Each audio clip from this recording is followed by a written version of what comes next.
A question that always comes up when you're talking about development in a language, especially like C++, is, wait a minute, do I have to work in the Microsoft environment, or are there other IDEs or integrated development environments that I can use? Now, I touched on this in a movie entitled Development Options, and in that movie I kind of concentrated on what we're going to use in this course.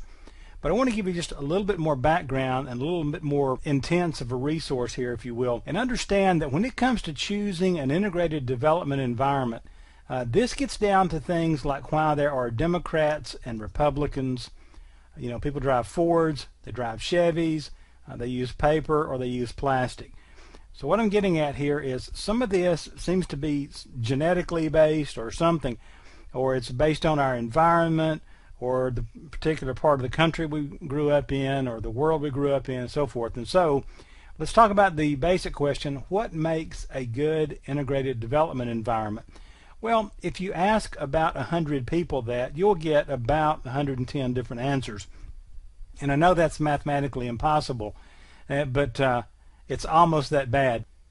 A better question, the best way to think of it is, for example, get a room full of, say, 5 people and ask the simple question: what makes good music? All right?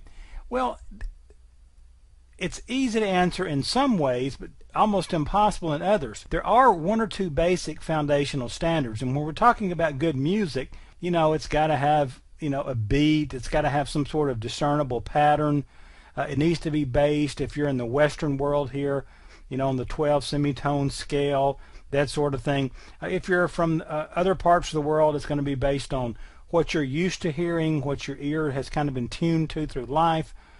And so, you know, you might can very easily agree on those basic foundational standards, but everything past that is personal taste.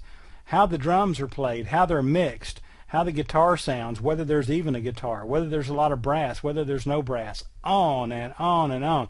The bottom line is you can't get 5 people to decide what makes good music, all right? You also can't get 5 people to decide what makes a good IDE, not with any kind of definite. Now, how many choices do you have? Notice I've got XX choices here because the number of choices goes up every day, it seems like. And I'll give you 2 of the most popular ones that it seems to me, from the people I talk to, the things I read and see. The first one is NetBeans IDE 7.0. This is actually an Oracle product. You can use this to develop C, C++, and Fortran. Here's right off of their website, okay, this statement.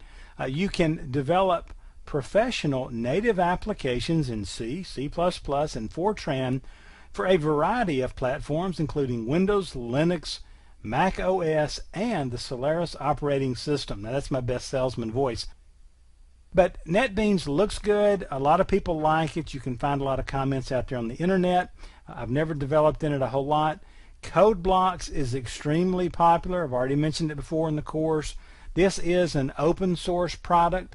It runs on Linux, Mac, and Windows. Now, one thing I want to include in the course here is this comparison chart of C++ integrated development environments, and it's actually out on Wikipedia. And here is the URL right here. Now, if you navigate to that URL, you're going to find something that looks like this, all right? And if you scroll down, you'll notice their comparison of integrated development environments here covers a lot of different languages, and we're concerned about the C++ one. Well, I'm just going to scroll down here, and notice on the C++, notice it's showing you the different IDEs, and you can actually click on each one, and it will take you to some information about them. But it's showing you the licensing, what operating system this will work with, and on and on and on. But as I scroll down very slowly here, just notice how many integrated development environments there are out there that's listed on this website, and you can even find more out there if you dig around the internet. So you've got a lot to choose from. Feel free to go dig through these things based on the operating system you're using. Notice this will run on Windows. This will run on Windows. It'll also run on FreeBSD, the Mac OS. But just go out there and look around at these and play with them and find one you like that meets all those personal taste criteria for you. And then you can fight with other developers about what the best IDE is, okay? But I just wanted to give you this to you as a resource because even though we're going to work in the Microsoft Visual Studio integrated development environment, just because it's very easy for everybody to get that for free and to work in a common environment for the purposes of this course. The world's wide open out there, ladies and gentlemen. Go find something you really like, you're really comfortable with, and get busy with it.